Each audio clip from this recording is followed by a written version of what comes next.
el número de alumnos que llegan con nosotros en el semestre A que en el semestre B, cuando en julio, terminan los alumnos ya la licenciatura y hacen solicitud para ingresar en agosto. Sin embargo, cuando nosotros hacemos apertura en enero, solamente aquellos que no ingresaron o que por X dinámica se quieren incorporar, ¿verdad?, lo realizan. Lógicamente, sí disminuye en gran medida el número de solicitudes de ingreso, que se manifiesta posteriormente en los egresados también, ¿verdad?, el número de egresados, ¿sí?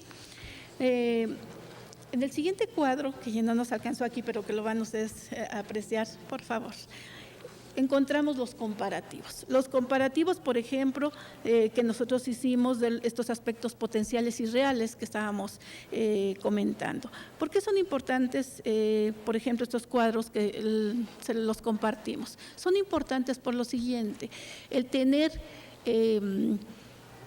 palpablemente estas diferencias nos permitía ver nuestras debilidades, nos permitía ver realmente nuestras fortalezas, de tal forma que pudiéramos llevar a cabo establecer esas estrategias que nos permitieran desarrollar unas y más bien abatir unas y desarrollar las otras, en ese orden. ¿De acuerdo? Sí, por favor.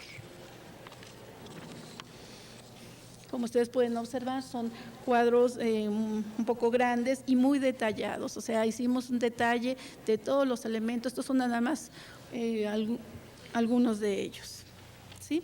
En cuanto al aspecto de investigación científica y tecnológica, al iniciar actividades del Departamento de Investigación, en la sección de posgrado tenemos dos departamentos hasta este momento: el departamento de posgrado y el departamento de investigación. El departamento de investigación que, como nosotros sabemos, precisamente tiene esa característica, el fomento de la investigación. Es muy importante en el posgrado realzar el hecho de que es la maestría, y comparto con la doctora, la maestría tiene la característica de ser una alternativa, pero una alternativa que tiene como objetivo principal, al menos en el Politécnico, desarrollar investigadores. Si lo que se busca es desarrollar investigadores, no es entonces, aunque algunas maestrías desafortunadamente pueden tener otra característica, no son profesionalizantes. Pretenden formar investigadores, por lo tanto, la investigación es el otro 50% mínimo, sino hasta un 70% de la formación precisamente de estos estudiosos de la maestría, ¿sí? ¿Por qué? Porque desde el punto de vista de conocimientos, pues se pueden adquirir no necesariamente con estudios de maestría, con diplomados, especialidades, pero sin embargo la maestría debe de formar investigadores, ¿sí? Y por ello la gran importancia de la investigación. Sin embargo, como comentábamos, estábamos en inicio, esta área de investigación no tenía todo el realce y la importancia que se debería de tener. La misma evaluación no lo demostró. Se tenía, por ejemplo, presencia en algunos foros, lógicamente del área, ¿verdad?, el área de turismo. Se tenía participación con investigaciones, porque recordemos que el Departamento de Investigación lo que hace es, de alguna manera, aglutinar no solamente las investigaciones del nivel posgrado, sino también del nivel licenciatura. Y, de hecho, permitía realizar todas esas actividades, dijéramos, de carácter administrativo y de enlace con el área central, precisamente para que se pudiera formalizar dichas investigaciones. Sin embargo, no se le daba el realce, y eso nos mostró la investigación, no se le daba el realce que debería de tener precisamente la investigación para darles importancia entre el 50 al 70% dentro de la formación de los estudiosos del posgrado. En este apartado nosotros analizamos la instrumentación didáctica del programa de la maestría y logramos ver a través de los instrumentos cuál era el desarrollo real, no lo que aparecía en el papel, sino el real que se estaba llevando a cabo en las aulas. Esto, lógicamente, bueno, pues causó un poquito de dijéramos, inquietud dentro de los mismos docentes. Pero bueno, hubo necesidad de trabajar bastante con ellos en cuanto al sentido de la evaluación. La evaluación en un sentido de incremento de las fortalezas, es decir, la evaluación como la búsqueda precisamente de resolver problemas, que era la parte humana a veces eso es un poquito más difícil, ¿verdad?, que la cuestión escrita en el papel. Vimos cuestiones, por ejemplo, como los siguientes. En ese momento se encontraban 16 profesores, de los cuales curiosamente la mayoría son del sexo femenino. Es una carrera que entre el 90% de los alumnos, estoy hablando desde la licenciatura como área de estudio, son precisamente mujeres. Curiosamente en el posgrado no llevan la misma dinámica. Esto de alguna manera nos abre por ahí un panorama en cuanto a investigación de género, ¿verdad? ¿Qué es lo que pasa entre el paso, es el salto de licenciatura a posgrado? Ahí se pierde un alto porcentaje en una carrera que en su gran mayoría es de mujeres, ¿sí? Y ya en los profesores en específico, como reflejo de lo mismo, ¿verdad? Como podemos ver, sí, la mayoría son del sexo femenino y el 38% de varones. Otro elemento importante era la edad. La edad de los profesores que oscilaba entre 41 y 50 años de edad. ¿Ello qué implica? Próximos, según los años de docencia, ¿verdad?, de antigüedad, próximos a la jubilación. ¿Y los nuevos cuadros? La nueva formación, ¿sí?, ¿dónde se encontraban? Esto era un problema fuerte, algo que habría que analizar, ¿verdad?, checar en específico, buscar alternativas, el cómo hacer para resolverlo, ¿verdad? ¿Sí? Los ubicamos como profesores de edad madura, ¿sí? Seguimos, por favor. Más adelante. El siguiente. Aquí, ¿sí? En esta gráfica nosotros podemos ver la especialidad de las maestrías de formación de dichos profesores, ¿sí? Curiosamente es una maestría en alta dirección de empresas turísticas y los profesores, si ustedes pueden observar, tenían diferentes formaciones en cuanto a las maestrías de especialidad.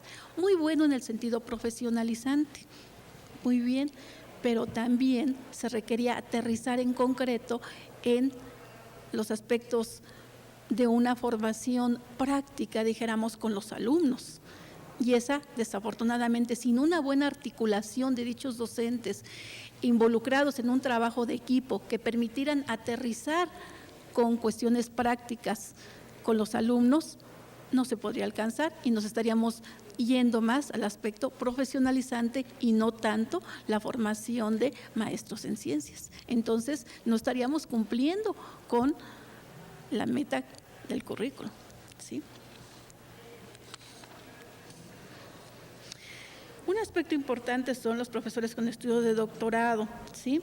Los profesores con estudios de doctorado implicaban nada más el 38%. Es una maestría muy joven, es cierto, ¿sí?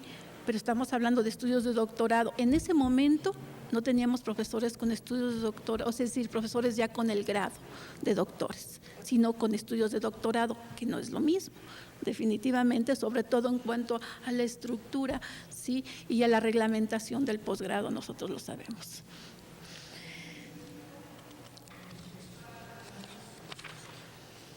Ahora, si checamos el tipo de estudios de doctorado en los profesores, podríamos ver que algunos de ellos sí coincidían precisamente con las necesidades del posgrado, pero detectamos que había algunos estudios de doctorado que no coincidían precisamente con esta situación. Lógicamente que no permitían enriquecer, y no es que no todo esté de alguna manera relacionado, pero las necesidades eran más en otras áreas. ¿Sí? En cuanto a la escuela de origen de los estudios de licenciatura de los profesores, por ejemplo, el 62% son egresados del propio instituto. el 19% de la UNAM, el 3% de la UAM y el 6% de otras escuelas. De alguna manera esto era un punto reflexivo también para nosotros, puesto que nos estábamos nutriendo en gran medida de gente cuya formación fue básicamente del instituto, con todas sus cualidades, pero también con todas nuestras carencias, que ese es el otro lado. ¿Sí? Nada más para que podamos observar. Un aspecto importante fueron también las horas en propiedad, ¿verdad?, de los maestros, pero ya en el 2003, ¿sí?, las características, y nosotros podemos ver que tenemos algunos profesores con alta categoría, por ejemplo, titular C, pero justamente, la siguiente gráfica, por favor. 3 de estos profesores en el área administrativa, ¿sí? Ello implica que no había tanto personal para poder darle las asesorías, la dirección de tesis como se debería de tener justo en donde se necesitaba, ¿sí? Implicaba que teníamos una fuerte necesidad ahí. ¿De acuerdo? Por favor. Ya. Sí. Nada más rápidamente respecto al tipo de nombramiento, podemos ver en este cuadro cuáles eran nuestras necesidades. Como nosotros sabemos, en el nivel posgrado, lo idóneo es tener la planta docente con la categoría más alta, y no hablamos en términos administrativos, sino hablamos en términos de la calificación que se nos proporciona por parte de la coordinación, en la cual, lógicamente, que están establecidas nuestras funciones, ¿verdad? Y por último, ¿sí?, que la vamos a dejar aquí, ya no vamos a continuar con las mismas por cuestiones de tiempo. El aspecto donde centramos en gran medida también una de nuestras propuestas fue la instrumentación didáctica, irnos directamente a entrar en el aula, cuál era la dinámica que se tenía, como les comentaba, y cuáles eran nuestras deficiencias, ¿sí?, en cuanto como profesores, en cuanto a la instrumentación didáctica, y dando una propuesta de cómo se debería de realizar la misma. Muchas gracias. Muchísimas gracias, maestra. Bueno, esta tarde hemos escuchado 4 ponencias muy interesantes, muy enriquecedoras, y pasamos a la sección de preguntas. No sé si quieran ustedes hacerlas por escrito, si quieran hacerlas verbal.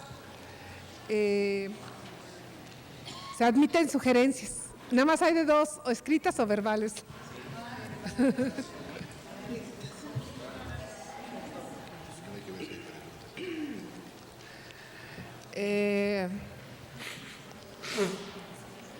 Me dice el maestro Ángel que lo primero que hay que ver es que si hay preguntas.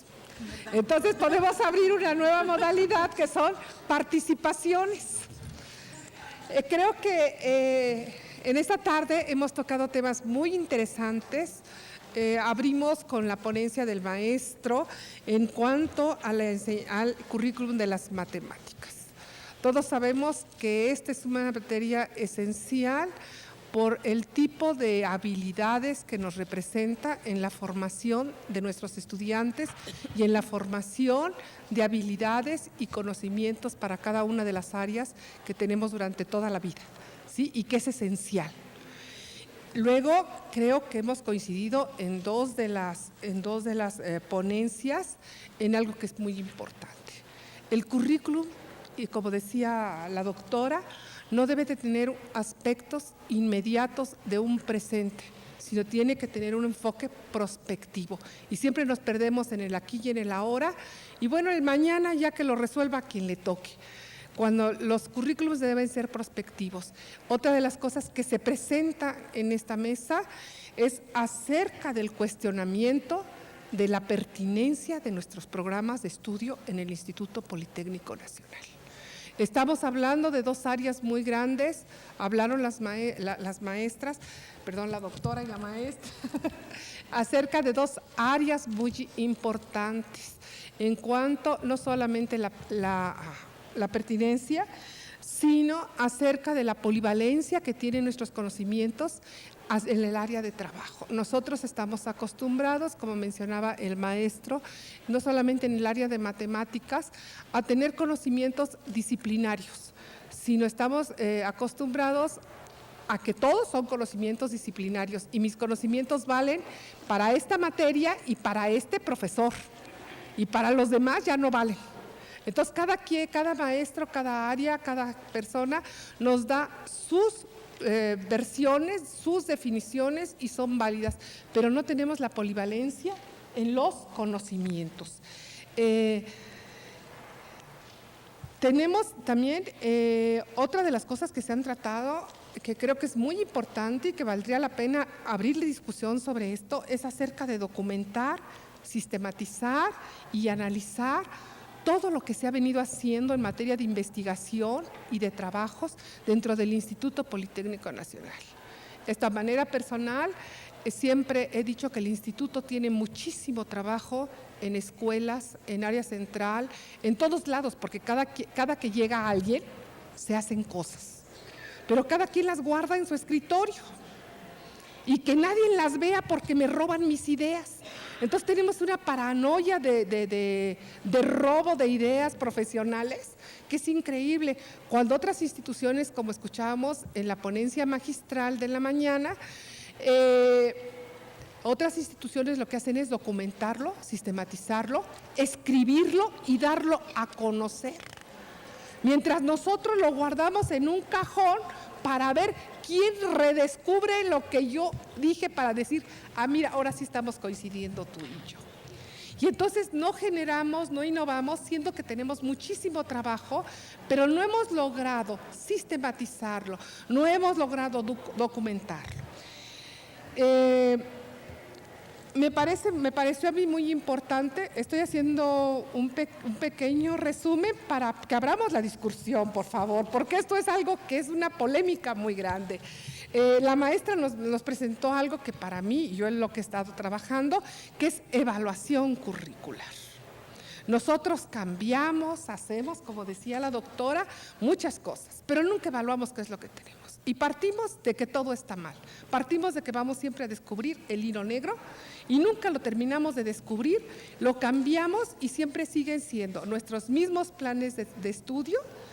No estamos manejando, y esto es algo que es mi percepción, y si quieren cuestionármela, cuestionenmela porque me encantaría. El Politécnico no maneja el concepto de currículum, maneja el concepto de planes y programas de estudio. Y nos falta manejar toda la parte de diseño curricular. Y esto nos abre un campo muy amplio en cuanto a investigación educativa. ¿Cómo vamos a diseñar? Tenemos un nuevo modelo educativo y aquí se tocaron varias áreas que a mí me interesa mucho. La doctora tocaba el perfil laboral. Entonces tenemos que tener dentro de nuestros currículums un componente laboral. Pero en el modelo que nos plantean las estrategias de investigación, nos dicen que los currículums deben de tener también investigación. En todo nuestro currículum ya tenemos dos componentes importantes, que es el componente laboral y el componente de investigación. Y yo siempre he pensado, también cuestionable, que uno de los factores por los cuales nuestros alumnos no se reciben, no hacen trabajos, no escriben, es porque recitamos el método científico. Y entonces todas nuestras clases de metodología lo recitamos y decimos, hay que hacer un problema. Y chin, ¿dónde habrá problemas? ¿Sí? ¿Qué es un problema? Pues no nos definen, no nos recitan, pero nunca lo han escrito. Entonces cuando llegan, se han enfrentado a estadísticas. ¿Son buenos o son malos? Ya lo cuestionaba la doctora, ya lo cuestionaba la maestra.